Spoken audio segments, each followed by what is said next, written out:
G11, D10, and the 5G. The geoeconomic significance of these alphanumeric jumbles lies in the way that they represent the latest developments, with global democracies challenging China across political and technology standards. Even if you don't avidly follow world affairs, you've probably heard of the G7 or its predecessor, the G8.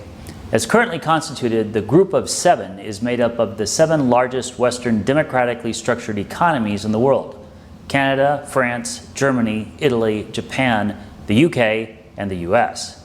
Apart from their political influence, economically the grouping is quite powerful, representing close to 60% of global net worth and almost half the world's GDP. Recently, the White House has proposed expanding the G7 to a G11. This would add India, Australia, South Korea, and Russia to the mix. If Russia were to join, that would represent a comeback for the Kremlin, as Russia was kicked out of the previous Group of 8 forum because of its annexation of Crimea in 2014. Considering U.S. President Donald Trump's well-known admiration for Russian strongman Vladimir Putin and Trump's overall anti-democratic leanings, his suggestion to bring Russia back to the world's most economically powerful club is not that surprising.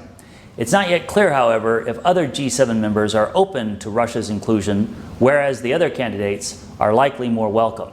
Notable in the idea of a G7 expansion to either a G11 or G10 is how expressly it is not open to China. That itself is highly significant. While America's president has floated his idea for an expanded geopolitical alliance, British Prime Minister Boris Johnson has suggested a more clearly democratically aligned D10 grouping. Although Whitehall's proposed D10's membership roster is essentially the same as a G11 minus Russia, Britain's PM has something even more specific in mind by way of a technologically aligned democratic grouping that stands against a perceived global authoritarian threat posed by China. This all relates to another geoeconomically critical acronym, 5G. Anyone who is an active mobile phone user probably knows something about 5G, but it's worth highlighting 2 key economic dimensions to this next generation wireless standard. The first is that it represents a 10 to 100 times improvement in speed and bandwidth over existing mobile technology infrastructure. That not only makes the communications faster, but more interconnected. 5G not only enables combining things like wireless commerce, entertainment, and a wide range of services, but more politically sensitive areas like government surveillance and monitoring. The second is that the global telecom infrastructure equipment market is dominated by just 2 Chinese firms, Huawei and ZTE. They occupy about half the global market. Huawei has the most market share among the 2, and the speed and affordability of its equipment put it in a strong position to be able to dominate even more of the world's next-generation telecommunications infrastructure marketplace. Now, there is a huge debate raging about whether or not a Chinese telecommunications infrastructure company like Huawei legitimately represents a threat to Western democratic societies. Let's leave a review of what Huawei represents as a global business for another installment. Yet what is refutable is that of no fault to Huawei or any Chinese company, regardless of the industry it operates in, is China's 国家情报法.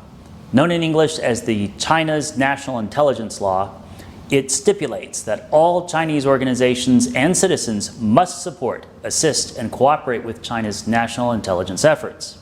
In other words, under the law, it is a Chinese citizen's or company's obligation to spy for the Chinese government. That puts every Chinese company and its Chinese employees, especially those involved in critical technologies, in a very, very tight spot. As regards the D10, as proposed by Prime Minister Johnson, that not only aims to politically align the world's 10 largest democracies, but to find an alternative to Huawei and other Chinese sources to supply 5G infrastructure. In this case, the most obvious commercial beneficiaries of such a technological shift will be Finland's Nokia and Sweden's Ericsson, the next largest providers of wireless telecom infrastructure equipment. Whether or not a G11, G10, or D10 actually come together as coalitions, the proposals themselves represent setbacks for China's geopolitical ambitions. From 2015, Britain and China cozied up to one another in what the 2 sides described as a new golden age of diplomatic and commercial relations. Brexit seemed a further push towards close friendly relations as the UK became more dependent on trading relations beyond the EU.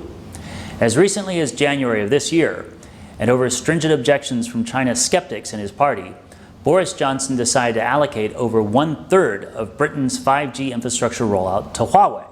Yet in the wake of controversies surrounding China's handling of its COVID-19 outbreak and, especially, China's unilateral nullification of the Sino-British Joint Declaration ensuring no change to the rights and freedoms enjoyed in Hong Kong until 2047, the world has changed.